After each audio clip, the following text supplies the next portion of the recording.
जो है वो खो देता है। उसे ये नहीं पता चलता कि मुझे क्या कहना है, क्या क्या सोचना है और किस तरीके से उसको जीवन को आगे बढ़ाना है। वो अपने आप को एक तरीके से जिसे कहते हैं ना डिप्रेशन हो गया, इसे कुछ समझ ही नहीं है क्या करना है, बस वो चाहता दरवाज़ा बंद करो और पड़े हो। ठीक है, ये होती है डिप्रेशन की स्थिति। इसको हम कम कर सकते हैं धीरे धीरे। ऐसे इंसान को बिज़ी कर देना चाहिए, ऐसे इंसान को कभी अकेला नहीं छोड़ना चाहिए।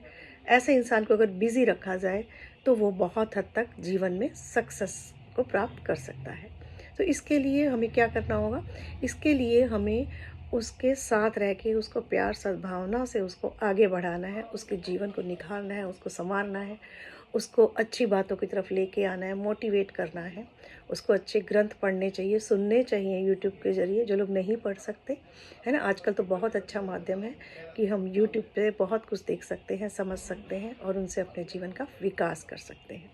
ठीक है, तो आप सब लोग जो भी इस प्रोग्राम को देख रहे हैं, अगर किसी को कोई भी प्रॉब्लम हो तो आप मुझे जनरल एक लेवल पे, कि ताकि और बहुत से लोगों का भला हो सके, हम उस पर जो है आपको बताएंगे।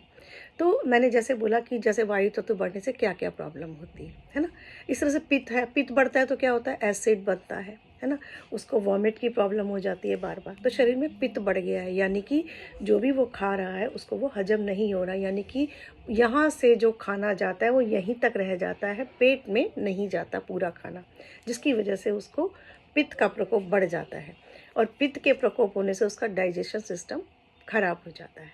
ठीक है, तो जब डाइजेशन सिस्टम खराब हो जाता है तो हमें क्या करना चाहिए? इसका एक ही उपाय है। क्या? जब आप अर्ली मॉर्निंग में उठते हैं तो गर्म पानी के 2-3 गिलास पानी पीते रहें जब तक कि आपको वॉमिट ना हो जाए। जब आप वॉमिट करेंगे तो सारा का सारा गंदा पानी जो यहाँ इकट्ठा हो रहा है, जिसकी वजह से खाना नीचे नहीं जा रहा है या जिसकी वजह से आपको एसिड की प्रॉब्लम है, वो सब एकदम से बाहर निकल जाएगी। इसे कहते हैं कुंजन क्रिया। नेचुरोपैथी में इसे क्या कहते हैं? कुंजन क्रिया। जब आप कुंजन करते हैं तो पित्त प्रकृति के जो भी लोग हैं, ध्यान से सुने सब मेरी बात को, आप वॉमिट कर दें, ऐसे 3 दिन करें, आपको वॉमिट नहीं, उसके बाद आपको ना वॉमिट होगी ना एसिड बनेगा और आप बहुत जल्दी ठीक हो जाएंगे। किसने लिखा? अच्छा, अनाराज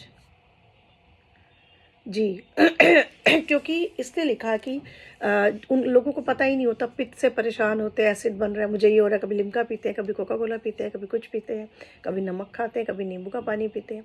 इसका सबसे बड़ा सलूशन क्या है कि इसको वॉमिट करके निकाल देना। ठीक है ना। आज क्या है, इससे आपको क्या होगा? जब आप इस तरह से करेंगे तो आपके अंदर की जितनी भी बैड एनर्जीज है वो निकल जाएगी। ठीक है, उसके बाद अब रूटीन में खाना खाओ, कुछ भी खाओ, आपकी बीमारी काफ़ी हद तक कंट्रोल हो जाएगी और ये जो पित्त का प्रकोप है आपके शरीर के अंदर से जो है वो निकल जाएगा। ठीक है, और जिनको बार बार ये प्रॉब्लम होती है वो हफ्ते 10 दिन में ये प्रॉब्लम जिनको भी ज़्यादा होती है वो बार बार करें, फिर महीने 2 महीने में, फिर 6 महीने में, फिर साल में, ऐसे आपको धीरे धीरे ये प्रॉब्लम छूट जाएगी। क्लियर? एक बात और, अब रह गया हमारा क्या? कफ। वात पित्त कफ 3 प्रक्रियाएं शरीर में होती है जिनके बिगड़ने से हम बीमार हो जाते हैं। तो तीसरी क्या है? कफ। कफ किनको होता है? जैसे मैंने किया, मुझे अजीब सी आवाज़ आ रही है खराशते समय। ठीक है, तो ये कैसे ठीक होगा हमारे अंदर? कफ को हम कैसे ठीक कर सकते हैं? है ना, हम लोग फटाफट क्या करते हैं, खांसी वाली दवाई ले लेते हैं, है ना। कोई ब्रांडी पीता है, कोई क्या करता है, गर्म पानी पीते हैं, कोई भाप लेता है इसके लिए, है ना। इन सब चीज़ों से हम इसको ठीक करते हैं, है ना। सीतोपलादी चूर्ण आता है, शहद में मिला के उसे हम चाटते हैं, ताकि हमारा कफ जो है वो अंदर, यानी कि कफ इकट्ठा हो रहा है हमारी सांस की नलियों में, जिससे कफ बढ़ जाता है। इसमें क्या होती है, नींद ज़्यादा आती है इंसान को। ठीक है ना। और वायु में क्या होता है, नींद नहीं आती। जब वायु का प्रकोप ज़्यादा होता है तो क्या होता है, नींद नहीं आती हमें। ठीक है, तो हमें क्या करना है, हम इन सबको बैलेंस करना है। तो कितने लोगों को इंटरेस्ट आ रहा है कि नहीं आ रहा? मैं ऐसे ही बोलती जा रही हूँ, कोई बताएगा प्लीज़ इसमें? किसी को समझ आ रही है मेरी बात? जी, किसी को समझ में आ रही है? किसी को बेनिफिट हो रहा है इस चीज़ से? अपने आप को समझिए कि आपकी प्रवृत्ति क्या है, आपकी प्रकृति क्या है, आपका नेचर क्या है। आप पित्त की प्रवृत्ति के हैं कि आप कफ प्रवृत्ति के हैं कि आप, अच्छा, हरमन जी लिख रहे हैं किस टॉपिक पे बात, नहीं निकिता जी, किसने लिखा है? सॉरी, निकिता जी लिख रही हैं आप आज हमारे शरीर के ऊपर हो रही है कि कैसे त्रिदोष जब बैलेंस बिगड़ जाता है त्रिदोष का तो बीमारियां होती हैं, और हम कैसे जाने कि हमें कौन सी प्रकृति है, हम किस प्रकृति के, हम किस नेचर के हैं, क्या वात प्रकृति के हैं हम, या वात, या फिर हम पित्त प्रकृति के हैं, हम कफ प्रकृति के। ठीक है, तो कफ का सबसे बढ़िया इलाज क्या है पता है आपको? काली मिर्चें लीजिए 8-10 और मुंह में चबा लीजिए उनको, चबाते चबाते रहिए, थोड़ा मिर्ची लगेगी लेकिन आपका गले का कफ सारा कट जाएगा।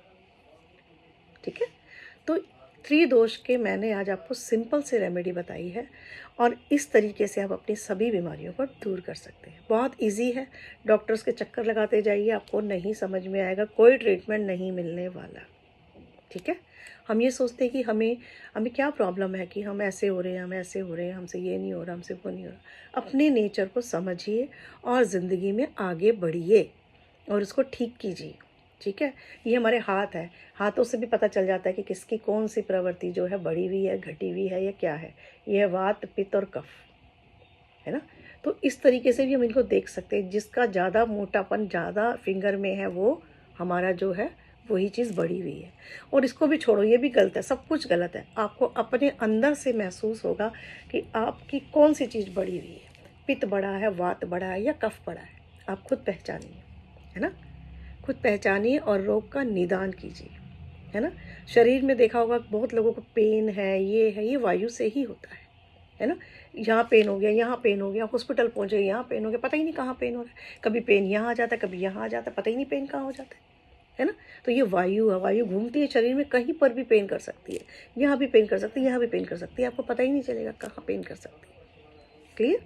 तो हमें अपनी प्रकृति को पहचानना आना चाहिए, राइट। तो हम कैसे पहचानेंगे, समझ में आ गया सबको? ठीक है, आज हमने हेल्थ के टॉपिक पे डिस्कस किया है, राइट। जो लोग नए आए हैं, हेलो, जो लोग जिन्होंने अभी अभी ज्वाइन किया है, समझ में आया उनको? निकिता जी समझ में आया आपको? साक्षी जी, निकिता जी समझ में आया आपको? कनिका जी, आप लोगों ने ज्वाइन किया है, ये बहुत बड़ी चीज़ है। हम लोग बेवजह डॉक्टर्स के यहाँ डायग्नोस कराते रहते हैं, ये कराते रहते हैं। कोई कहता है फैटी लीवर है, उसकी नाभि डिगी होती है। बहुत से लोगों को पता ही नहीं होता, उनको मोशन ज़्यादा लग रहे हैं या उनको कॉन्स्टिपेशन हो रही है, उनका बैलेंस नहीं है शरीर, तो क्या होता है, उनको कई बार नाभ गिरी होती है। उनको पता ही नहीं होता कि हमारी नाभि गिरी हुई है, जिसकी वजह से हमारे को इतनी प्रॉब्लम हो रही है। धरण, यस धरण, धरण बोलते हैं उसको, बिल्कुल।